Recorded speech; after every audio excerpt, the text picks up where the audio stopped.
God's morning mga kapatid. Ngayon po ay araw ng Sabado, April 5, 2025. At sa ating devotion ngayon, tayo po ay dadako sa Exodus 33 verse 14. At pabagatan po natin, where He leads, He provides rest. At sa ating pong pagbabasa at pananalangin, tayo po isasamahan ng aking partner po ngayong araw na ito. God's morning mga kapatid. Sabi nga po sa Exodus 33:14, sasamahan ko kayo at bibigyan ko kayo ng kapayapaan. Sagot ni Yahweh. Tayo po ay manalangin. Panginoon namin Ama, maraming salamat po sa panibagong araw na pinagkaloob mo sa amin, Panginoon. Lumalapit po kami sa inyo ngayon, Panginoon, upang mapag-aralan ng iyong mga salita.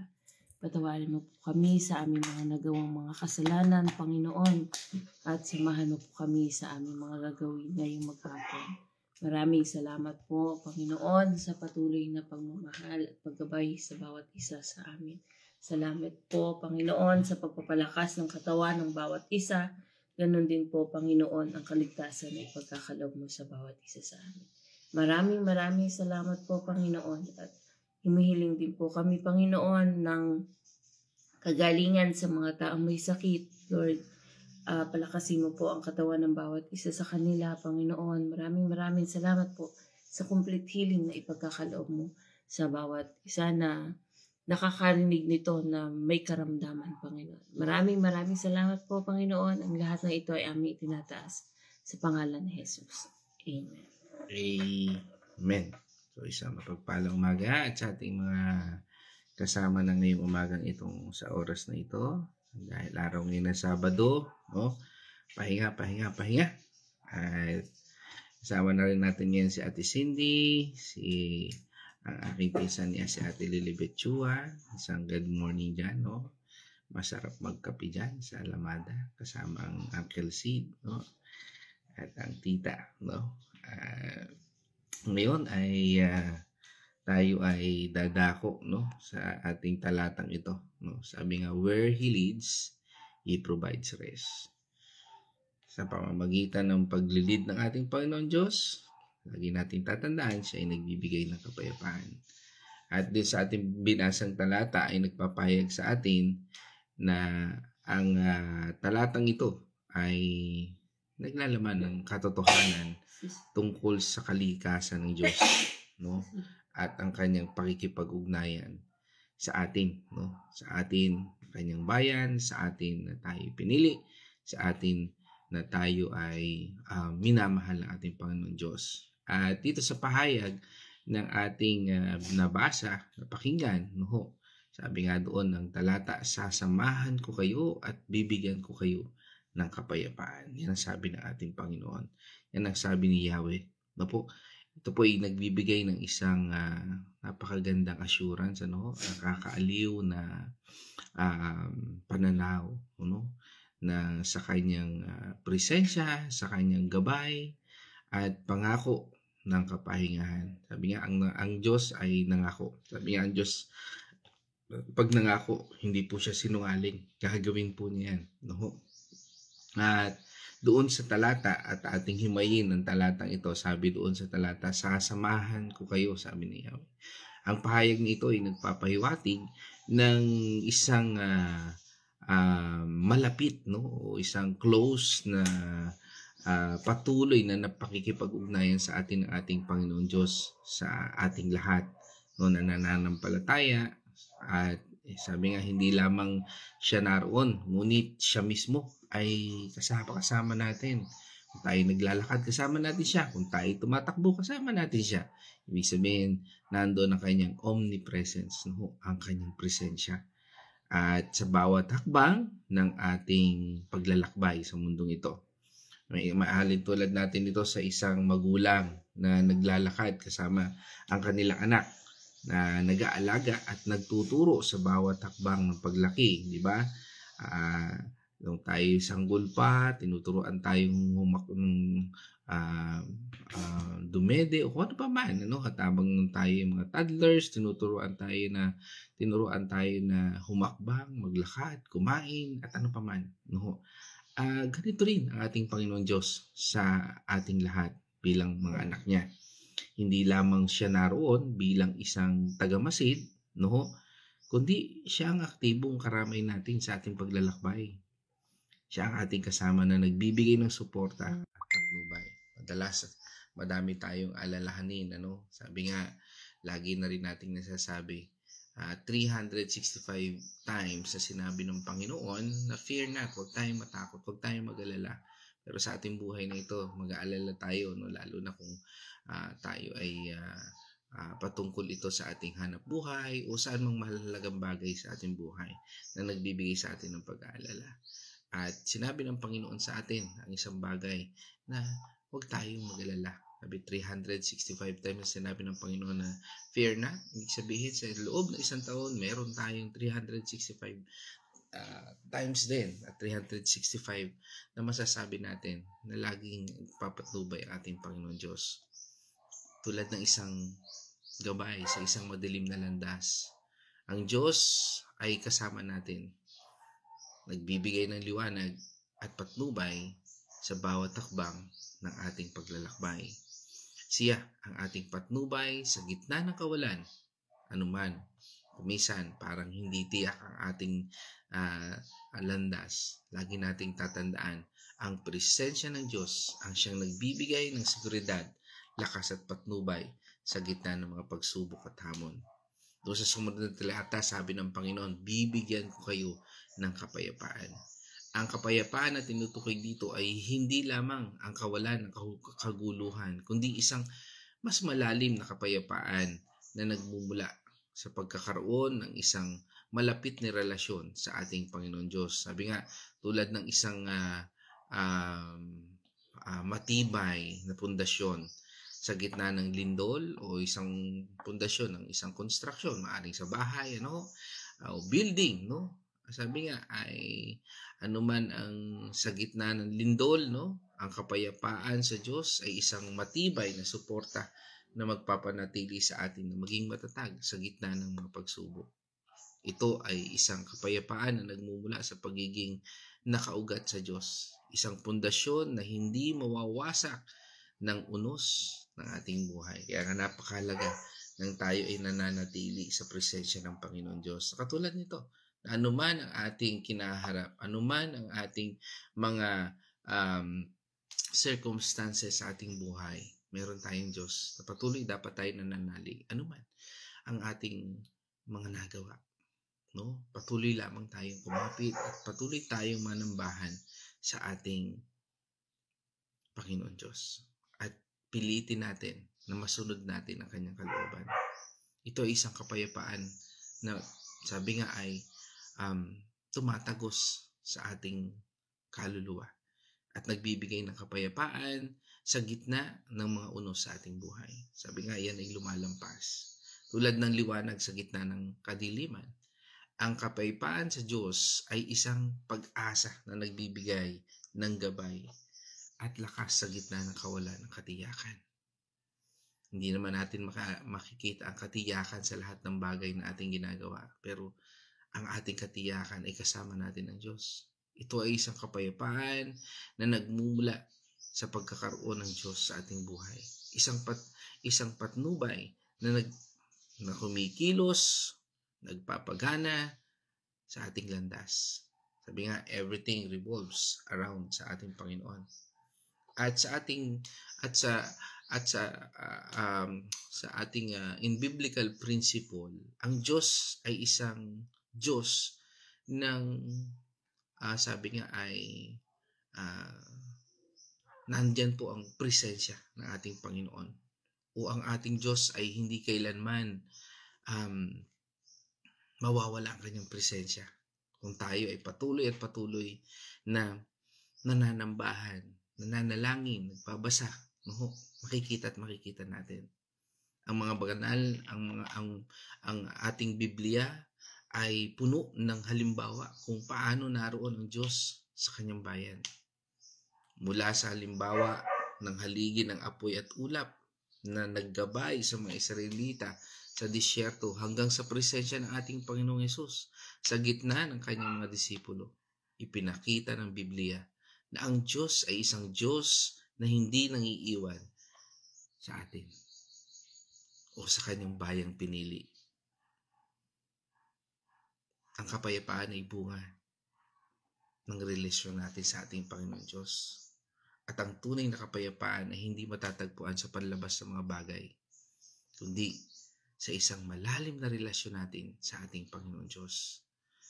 Ang pakikipag-ugnayan natin sa ating Panginoon Diyos ay nagdadala ng isang kalmado at matatag na kalooban kahit na sa gitna ng mga paghihirap, kahit na sa gitna ng mga pag-aalinlangan, kahit na sa gitna ng anumang bagay na ating nararanasan. Mga kapatid, sa ating aplikasyon para sa ating pag-aaral na ito, mga ba yung ating mga dapat gawin? Una po, humingi po tayo ng presensya ng ating Panginoon Diyos para sa ating buhay. Lagi po nating ipanalangin ang presensya ng Panginoon Diyos. Lagi po nating hilingin sa ating Panginoon Diyos ang kanyang intervention sa lahat ng ating ginagawa, iniisip, sinasabi. Sabi nga sa atin ng Proverbs 3, verse 5 and 6. Proverbs 3. Kayawi ka magtiwala buong puso at lubusan. Huwag kang mananahan sa sariling karunungan. 6. Sa lahat ng iyong gawain, siya ang alalahanin upang ikay patnubayan sa iyong mga tatahakin. Amen. Sabi nga, sinasabi doon, sa lahat ng iyong gagawin, huwag tayong magtiwala sa sarili nating kakayahan, kundi magtiwala lamang tayo sa Panginoon. Sabi nga, Lord, your will be done. Ang pagtitiwala sa Diyos ay nang walang pag-aalinlangan at pagkilala sa kanyang gabay sa bawat takbang ay tanda ng paghahangad natin ang presensya ng ating Panginoon Diyos. Kapag inaalay natin ang ating mga plano sa Kanya, pinatitibay niya ang ating landas. Ang pagnanais na manatili, ay dapat naroon lagi. Ano po yun? Pagnanais natin na manatili sa presensya ng Diyos. Huwag natin hayaan na pag tayo ay malimit, di ba? Pagka tayo ay answered prayer na doon sa hinihiling natin. No? Parang nawawala na tayo sa gawain. Parang nawawala na tayo sa mga tinatalaga sa atin ng Panginoon. O parang tila ba cool down muna tayo. No? May cool down, no? Hindi po ganun ang sinasabi ng Biblia sa atin. Bagamat ang Diyos natin ay ang Diyos na mahabagin, maunawain, huwag po nating abusuhin ang bagay na yun. At baka tayo ay masanay na hindi natin maranasan ang presensya ng Diyos. Sabi nga ng Psalm 27 verse 4, Mga awit 27 verse 4. Kay Yahweh ay isang bagay lang ang aking hinihiling. Iisa lamang talaga ang aking hangarin, ang tumira sa templo niya habang buhay, upang kagandahan ni Yahweh aking mapagmasdan at dooy humingi sa kanya ng patnubay. Amen. Even ang ating Haring David, na siyang hari na, nasa kanya na lahat. Ang kanyang pagnanais na mapanatili o manatili sa tahanan ng Diyos ay simbolo ng patuloy na pakikipag-ugnayan sa ating Panginoon Diyos sa pamamagitan ng pananalangin at pagsamba. Dito po, matatagpuan natin ang kapayapaan at liwanag sa gitna ng anumang pagsubok o hamon ng buhay sa atin. Ang Diyos ay hindi nagkukubli, hindi po siya nagtatago sa mga taong tapat na naghahanap sa Kanya. Para bang tila, Lord, bakit wala nangyayari sa aking panalangin? Hindi po siya ganon. Ang Diyos ay lahat ay meron po siyang kadahilanan at pagtutuwid sa ating buhay. Sabi nga sa atin ng Jeremiah 29 verse 13. Jeremiah 29. Kapag hinanap ninyo ako, ako'y inyong matatagpuan. Kung buong puso ninyo akong hahanapin. Amen. No? There's a note. Kung buong puso ninyo akong hahanapin. Ang paghihintay sa kanyang panahon at pagpapakumbaba ng puso ang susi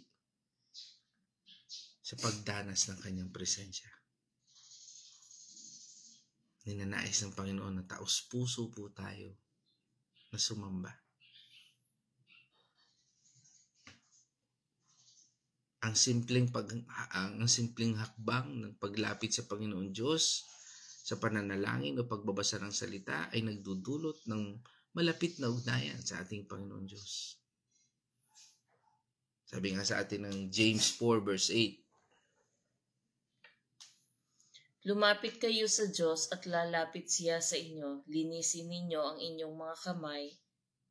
Kayong mga makasalanan, linisin ninyo ang inyong puso. Kayong pabago-bago ang isip. Yan. No? Sabi nga kung tayo ay nakagawa ng mali, linisin natin ang ating mga kamay. Hugasan natin. At kung tayo ay minsan lulubog, lilitaw, no, mga pabago-bago ng isip, no, sabi ng Panginoon, linisin natin. Ang kanyang tugon ay palaging tiyak. Hindi niya tayo pababayaan. Hindi siya nakabase sa ating ginawa, kundi nakabase siya sa ating pagsamba, sa tunay na pagsamba. Dahil ang resulta ng ating mga gawa o ang resulta ng ating mga gawa ay nakabase sa ating pananampalataya sa Diyos. At ang resulta ng ating mga kasalanan ay resulta ng paglayo natin sa ating Panginoon Diyos. Sa pamamagitan ng pagdulog natin sa ating Panginoon Diyos, nang may pasasalamat, matatamo natin ang kapayapaang nagmumula sa Kanyang presensya kahit nasa gitna ng anumang problema. Sabi nga sa atin ng Philippians 4:6-7.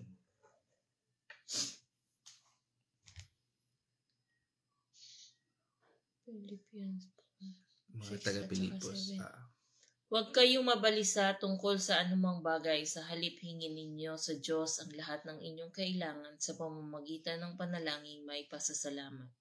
7. At ang kapayapaan ng Diyos na hindi kayang maunawaan ng tao ang siyang mag-iingat sa inyong puso at pag-iisip dahil sa inyong pakikipag-isa kay Kristo Jesus. Amen. Dito, pinatutungkulan ng Panginoon ang anumang alalahanin o mga anxiety, worry. Tandaan natin, when we start to worry, we are starting to worship Satan. No? Pag tayo nag-aalala, binibigyan natin ng pagkakataon na sa oras natin ay magkaroon ng oras si Satan. Tandaan natin, ang oras natin ay napakalaga. Sabi nga, di ba, ng Psalm, teach us, Lord, to number our days. No? Dito pinapakita sa atin ang pagpapahalaga sa oras. Kung paano natin ginagamit ang ating oras.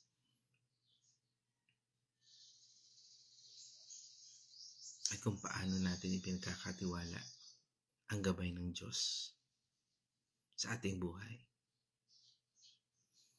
Kanina nabasa natin ang Proverbs 3 verse 5-6. Kapatid, hindi natin kailangang mag-alala o mag-isip ng paraan ng mag-isa dahil ang Diyos ang siyang matuwid na ating maaasahan sa ating landas kung ilalagay lang natin ang ating tiwala sa ating Panginoon Diyos. Sabi nga, sa Diyos tayo magtiwala. Ang pagkilala sa Kanya sa lahat ng ating ginagawa ay susi ng pagtanggap sa Kanyang patnubay. Tandaan natin, ang anumang bagay dito sa mundong ito, lahat yan ay iiwan natin. At lahat yan ay isusulit natin sa ating Panginoon. Paano natin ginamit ang lahat ng ito? Sabi nga sa atin, ipagkatiwala natin ating buhay sa Diyos. Basahin po natin yung Psalm 37 verse 5. Awit 37 verse 5. 37 verse 5. 3, Awit 7. 37 verse 5. Sige. 37. Verse 5. Ang iyong sarili sa Kanya italaga, tutulungang ganap kapag ikay nagtiwala. Amen. Ito po ay nagpapatungkol sa atin na tayo po ang pag-asa sa Kanya, ng pag-asa na kung ang ating pag-asa sa ating Panginoon Diyos ay laging naroon. Sabi nga, makikita natin ang Kanyang patnubay at gabay. At ang pag-asa sa Kanya ay nangangahulugan ng pagtitiwala na gagawin niya ang lahat para sa atin. Kahit na hindi natin alam kung minsan at kung paano. Sabi nga, ito ay isang pagkilala sa Kanyang kapangyarihan at pagmamahal sa atin. Maaring tayo ay nasa gitna ng takot o pag-alala. Pero lagi po nating tandaan, ang Diyos ay nagsasabing siya ay kasama natin, palalakasin at tutulungan tayo. Sabi nga sa atin ng Isaiah 41 verse 10. Ako'y sa iyo, huwag kang matakot. Ako ang iyong Diyos, hindi ka dapat mangangamba. Palalakasin kita at tutulungan, iingatan at ililigtas. Amen. Siya mismo nagsabi nun. Ang kanyang presensya ay nagbibigay ng kapayapaan at lakas sa gitna ng anuman ating kinaharap. Maaring pagsubok, mga sitwasyon na hindi tayo komportable, o circumstances. Excuse me po. Na hindi natin maunawaan. Tandaan po natin, ang ating Panginoon Kristo ay nagbigay ng paanyaya na lumapit sa Kanya. Isang imbitasyon na pinagkatiwala o ipagkatiwala natin ang ating mga pasanin sa Kanya. Ito'y malimit na rin nating nababanggit, no? Ng isang paanyaya ng ating Panginoon. Sabi niya doon sa Matthew 11 verse 28, Lumapit kayo sa akin, kayong lahat na nahihirapan, nabibigatan ng lubha sa inyong pasanin. Kayo'y bibigyan ko ng kapahingahan. Amen. Ang pagtitiwala natin sa Kanya ay nagdudulot ng kapahingahan at pagpapahinga sa gitna ng mga pagod at paghihirap. Ang Kanyang pag-akap, no, sa atin, ang kanyang pagkalinga sa atin ay nagbibigay ng kapayapaan at lakas. Kaya lagi po nating hanapin ang kapayapaan ng Diyos. Alamin natin ang tunay na kapayapaan na nagmumula sa ating relasyon sa Kanya. Sa relasyon natin sa ating Panginoong Diyos. Maglaan po tayo ng panahon para sa ating pananalangin at pag-aaral ng Biblia upang mapailalim tayo sa ating connection sa Kanya. Kanina binasa natin ang Philippians 4 verse 6 and 7 na nagpapatungkol po dito at nasabi doon sa katungkol sa kapayapaan na ang pananalangin ay ang susi ng pagtatamo ng kapayapaan na lumalampas sa pangunawa. Sabi nga, lampas ito sa pangunawa natin. Ang pag-aalay kahit na hindi natin naiintindihan, sabi doon ng talata. Ang pag-aalay ng ating mga alalahanin sa Diyos at ang pagpapahayag ng pasasalamat ay nagdudulot ng Kanyang kapayapaan sa ating puso at isipan. Ang ating Panginoong Kristo mismo ay nangako. Sabi nga ng ating Panginoong Hesus doon sa John 14:27. No, sabi niya doon sa John 14:27. Kapayapaan ang iniwan ko sa inyo, ang aking kapayapaan ang binibigay ko sa inyo. Hindi Hindi ito katulad ng kapayapaang ibinibigay ng mundo. Huwag na kayong mabalisa, huwag na kayong matakot. Amen. Sabi nga, ang pangako ng ating Panginoong Hesus na ibibigay ang kanyang kapayapaan sa atin ay isang napakalaking regalo. No, sabi nga, this is, sabi nga, napaka-expensive, no, na buhay. Minsan, di ba? Bakit po napaka-expensive ng kapayapaan, di ba? Minsan tayo ay lumalayo pa minsan sa isang lugar para lang tayo ay makahinga, no? Hindi naman para gumastos lamang, kundi upang tayo ay mawala ang stress, di ba? Minsan pumupunta tayo sa isang lugar para lang ma-unwind tayo, no? Subalit itong kapayapaan na sinasabi ng Panginoon, libre. Kung makikita lamang natin siya. Ang kanyang kapayapaan ay hindi nakasalalay sa mga kalagayan ng mundo, kundi ito po'y nagmumula sa isang personal na relasyon sa Kanya. Ang pagtitiwala sa Kanya ay nag-aalis ng ating mga takot at nagbibigay ng tunay na kaligayahan. Yan po ang tunay na kaligayahan. No? Hindi natin makikita yan sa mundong ito. Tanging kay Jesus lamang. Ang kapayapaan ay matatagpuan sa presensya ng ating Panginoon Diyos kahit nasa gitna ng mga paghihirap. Sabi nga ng Psalm 23 verse 4. Dumaan man ako sa madilim na libis ng kamatayan, wala akong katatakutan pagkat ika'y aking kaagapay. Ang tungkod mo at pamalo, aking gabay at sanggalang. Amen. Sabi nga, ang tungkod na nagiging gabay at ang tungkod na kumisan ay pumapalo sa atin kung tayo ay naliligaw ng landas. Ang ating Panginoon Diyos o ang kanyang gabay at proteksyon ay nagbibigay ng katiyakan at lakas sa mga nagtitiwala sa Kanya. At sa patuloy nating pag-aaral at pagsunod sa salita ng Diyos, ito po ay nagdudulot ng kapayapaan sa ating mga puso. Sabi sa atin ng Psalm 119 verse 165, ang magmahal sa utos mo ay mapayapa iyaong buhay, matatag ang taong ito, hindi na mabubuwal. Yan. Ganda nun, ano? Sabi nga, kung tayo ay susunod sa mga utos ng Diyos, hindi ka na mabubuwal. Ganda ng assurance na yun, no? Na kung tayo ay patuloy na nananalig sa salita ng Panginoon Diyos, nananatili kang matatag. Hindi kang madaling matangay ng alon.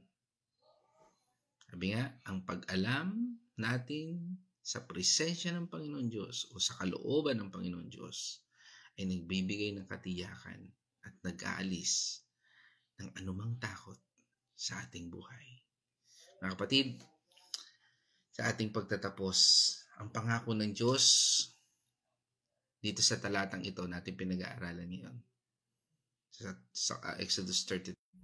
Sabi nga niya doon, sasamahan ko kayo at bibigyan ko kayo ng kapayapaan. Ay nagbibigay sa atin ay isang nakakaaliw at nagpapalakas na mensahe sa atin. At sa ating paglalakbay sa ating buhay, tandaan natin na ang Diyos ay laging naroon. Siya ang ating patnubay at ang ating kapahingahan. At sa kanyang presensya, mahahanap natin ang kapayapaan na lumalampas sa pangunawa. Sa ating pagtatapos na ito, mga kapatid, tapusin natin sa salita ng ating Panginoon Diyos. At ito'y babasahin ng aking partner mula sa Hebrews 14, verse 1 hanggang 16. Every 4, buong chapter. 4, verse 1 to 16. Buong chapter, 1 to 16. 1. Kaya habang nananatili ang pangako ng Diyos na tayo'y makakapasok at makakapahinga sa piling niya, mag-ingat kayo at baka mayroon sa inyong hindi makatanggap ng pangakong ito. 2. Sapagkat tulad niya ay napakinggan din natin ang magandang balita, ngunit hindi nila pinakinabangan ang balitang kanilang narinig dahil hindi nila ito tinanggap ng may pananampalataya. 3. Tayong mga sumasampalataya ang nakatanggap ng kapahingahang ipinangako. Ito'y ayon sa kanyang sinabi. Sa galit ko'y aking isinumpa, hindi sila makakapasok at hindi makakapahinga sa aking piling. Sinabi niya ito kahit tapos na niya ang kanyang gagawin mula nang likhain ang sanlibutan.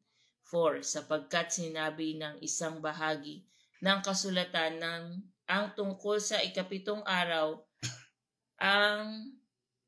at sa ikapitong araw nagpahinga ang Diyos sa kanyang paglikha. 5. At muli pang sinabi, hindi sila makakapasok at makakapahinga sa aking piling.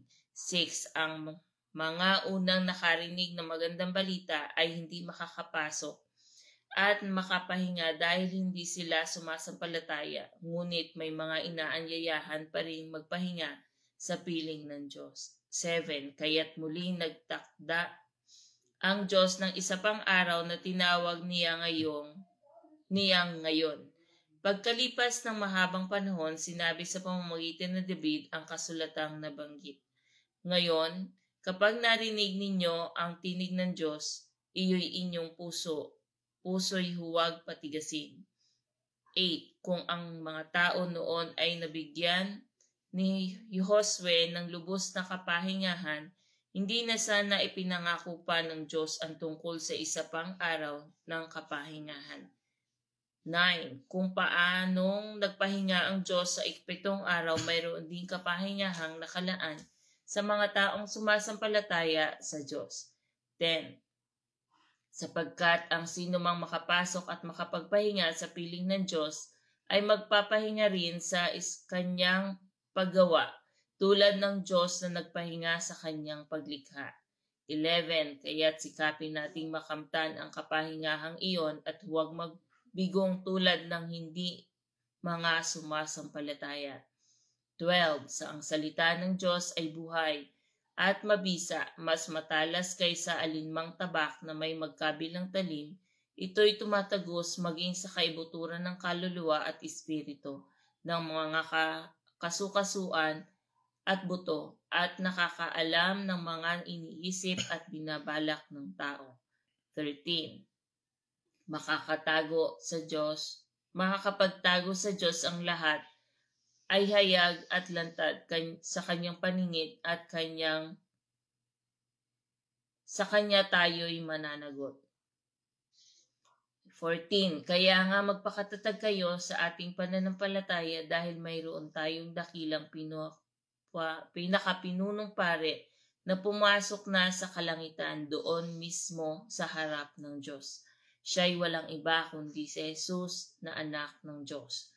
15. Ang ating pinakapinunong paring ito ay nakakaunawa sa ating kahinaan sapagkat tulad natin, tinukso siya sa lahat ng paraan, subalit kailanman hindi siya nagkasala.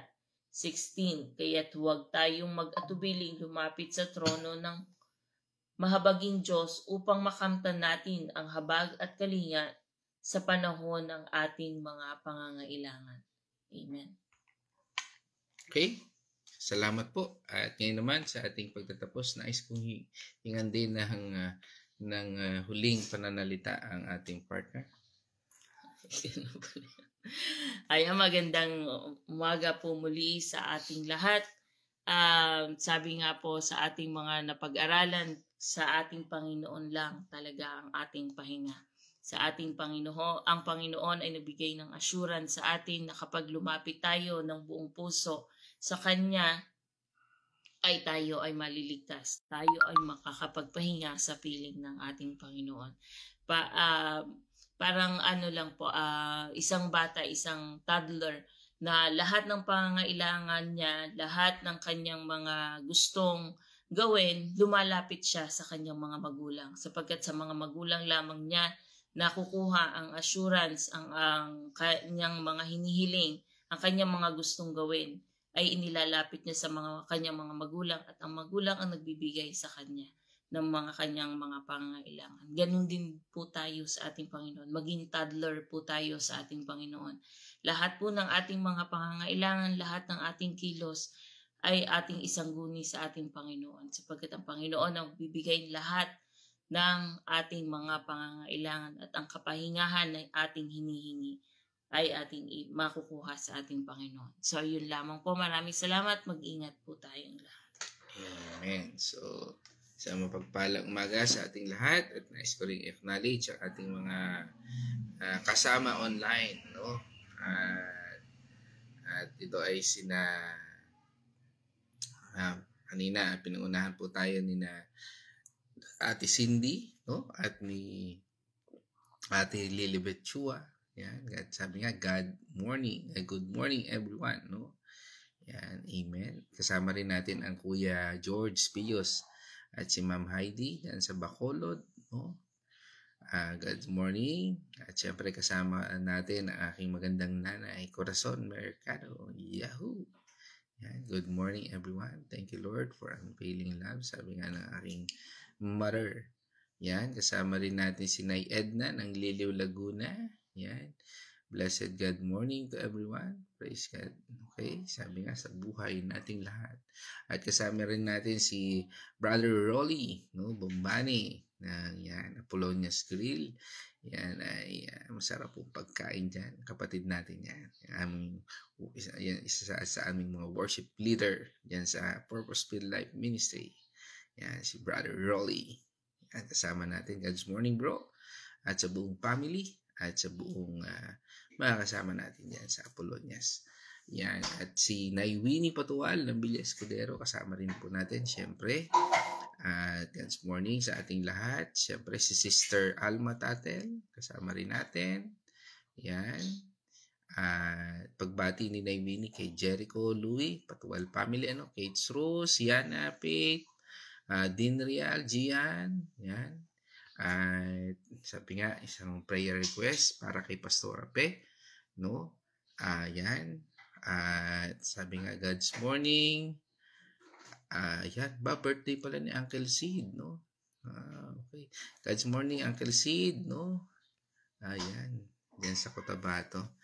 Birthday pala ng aking uncle, no? Salamat, Ate Lilibet, sa pagpapaalala. God's morning, isang happy birthday, Uncle Sidro. Yan. Linawin. Kate Rose Patual, no? Prayer request yata ito ni Naywinian. Linawin mo po ang kaisipan ni Kate Rose Patual. Yan. Pagbati rin kay Lisel at Dalangin Family. Yan. Pagbati rin kay Pastora Pe, kay Abby, kay Malu, Michelle, kay Mark at sa buong De Los Santos family. Yan, amen. Sama rin natin si Sister Grace. Wow. Yan. Isang mapagpalang umaga, kapatid. Anong oras ba dyan sa inyong lugar, no? Ayan. Pagbati rin kay Pastora Belma. Yan. Parang nakita ko kanina si Pastora Belma. Kasama natin yan sa Lucena, no? Anyway, so yan, pagbati rin kay Kuya Chris. Yan, lubos na kagalingan, no? At kay Ate Aleli Silang. Yan, kasama natin. At kay Brother, ano nga bang pangalan nito? Gabyata, no? Sa Repairs Electronics, no?